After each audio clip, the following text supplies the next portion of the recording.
Alors maintenant que donc la suite de la vidéo, donc maintenant que le tableau est bien encodé et que les calculs sont faits, on va s'occuper de la mise en forme de ce tableau. Alors la mise en forme ici, elle est toute simple, pas du tout pour faire austère, mais juste pour pouvoir illustrer comment faire une mise en forme personnelle. C'est très simple dans OnlyOffice, un peu réduit quelquefois, donc il y aura parfois des consignes qui ne seront pas facilement adaptables. Par exemple ici, il me semble de mémoire qu'il faut demander une double bordure.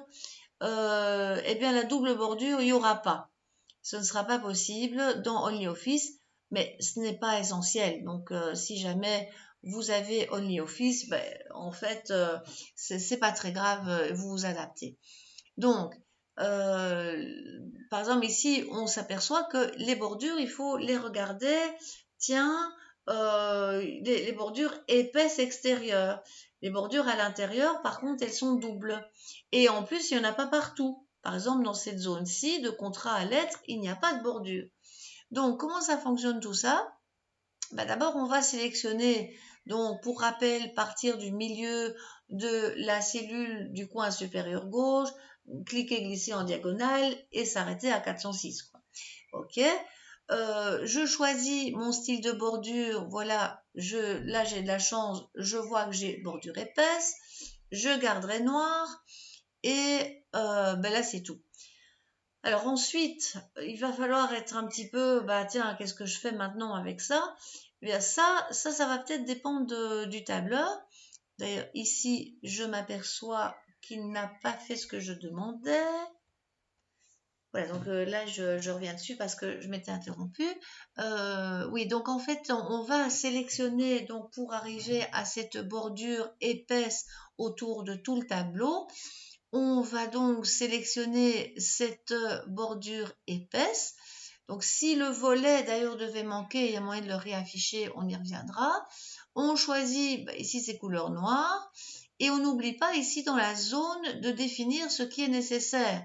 Est-ce qu'on veut l'intérieur, les lignes intérieures? Est-ce qu'on veut la bordure extérieure? Est-ce qu'on veut tout barrer? Tout ça peut être intéressant, mais ici c'est uniquement les bordures extérieures. Ça ne se voit pas immédiatement, mais quand je clique, c'est parfait, c'est bon. Un autre défaut, par contre, là ça va être peut-être important de le savoir, un autre défaut de ce tableur-ci par rapport à Excel ou à Calc, c'est qu'on n'aura pas d'aperçu avant impression convenable. Ça c'est un petit peu délicat. Finalement, ça peut se combiner si vous avez soit une imprimante PDF, dont vous imprimeriez en PDF et vous verriez ce que ça fait, ou alors carrément vous allez l'ouvrir dans Calc pour finaliser la mise en page dans Calc, parce que là il est bon. On y reviendra parce qu'on en aura sans doute besoin ici. Alors, je continue, j'ai encore les bordures intérieures. Donc ici, si je suis bien les choses, normalement, ceci a une bordure, disons, rouge épaisse pour changer un petit peu les choses. Donc, je vais un petit peu zoomer pour qu'on voit les choses. Je resélectionne ma bordure. Ici, je reprends, enfin plutôt je prends le pointillé, comme ça je vois qu'on a changé quelque chose. Je choisis rouge par exemple, je l'applique dans le bas. Voilà. Et donc là, tout va finalement dépendre de ce qu'on a demandé. Donc ici, comme je n'avais pas envie de trop changer les autres, j'ai sélectionné juste cette zone de titre. Je pourrais faire la même chose avec le total jusqu'à 406 en me disant, ceux-là, ils n'ont que en fait une bordure rouge au-dessus de cette zone sélectionnée. Donc, si j'ai gardé ce pointillé là et que j'ai mis rouge, ça va être cohérent. Je garde le rouge, mais cette fois-ci, je demande bordure supérieure à cette zone sélectionnée. Donc, il y a une logique, mais une fois qu'on a compris, ça va tout seul. Voilà. La zone, par exemple, avec des arrière-plans, c'est mentionné ici, on a dit tiens, il faut ceci, donc les 2 dernières colonnes et pas les titres, et aussi les 3 chiffres qui sont là. Alors, on va profiter de l'occasion de vous n'êtes plus débutant et vous savez utiliser la touche contrôle pour garder en fait une sélection et aller sélectionner autre chose. Il y aura toujours une cellule qui sera en blanc, mais ce n'est pas grave. Ici, c'est 359, mais c'est quand même bon. Donc, je reprends l'opération. Je sélectionne bien la zone qu'il me faut. J'enfonce la touche contrôle et je vais aller sélectionner la dernière zone qui me va. Si j'avais une petite erreur, tant que je n'ai pas, tant que j'ai le bouton gauche enfoncé de la souris, ça fonctionne.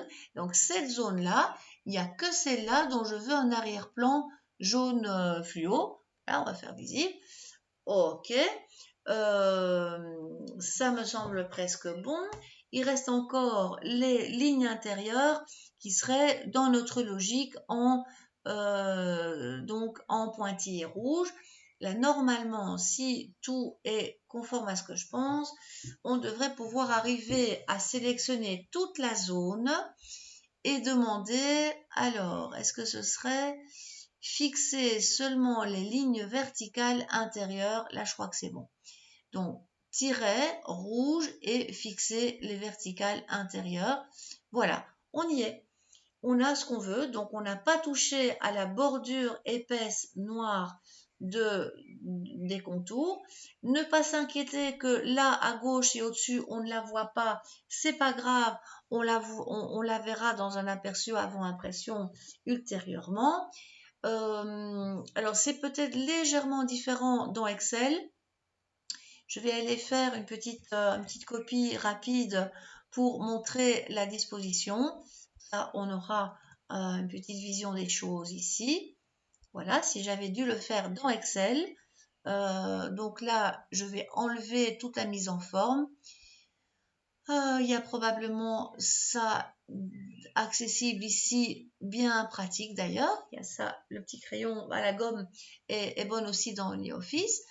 Et si j'avais dû faire la même opération, vous aviez en fait, un peu comme dans Word, vous aviez les trames, hein, ça ne changeait pas.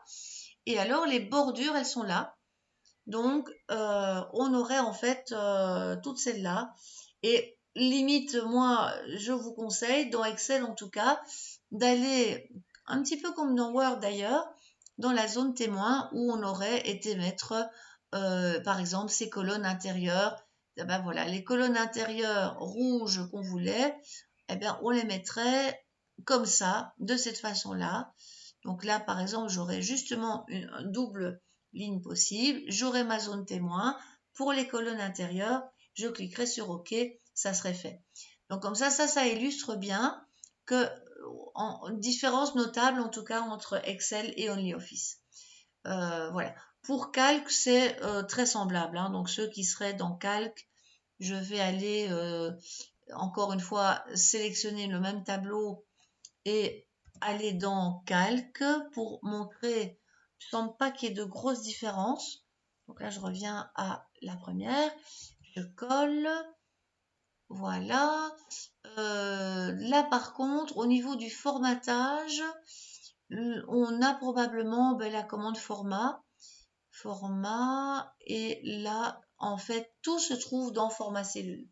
Tout l'équivalent, vous aurez tout ce qu'il vous faut là-dedans.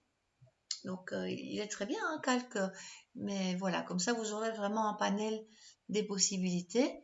Voilà, la boîte de dialogue arrive et là, vous aurez votre bonheur dans les bordures, l'onglet bordures.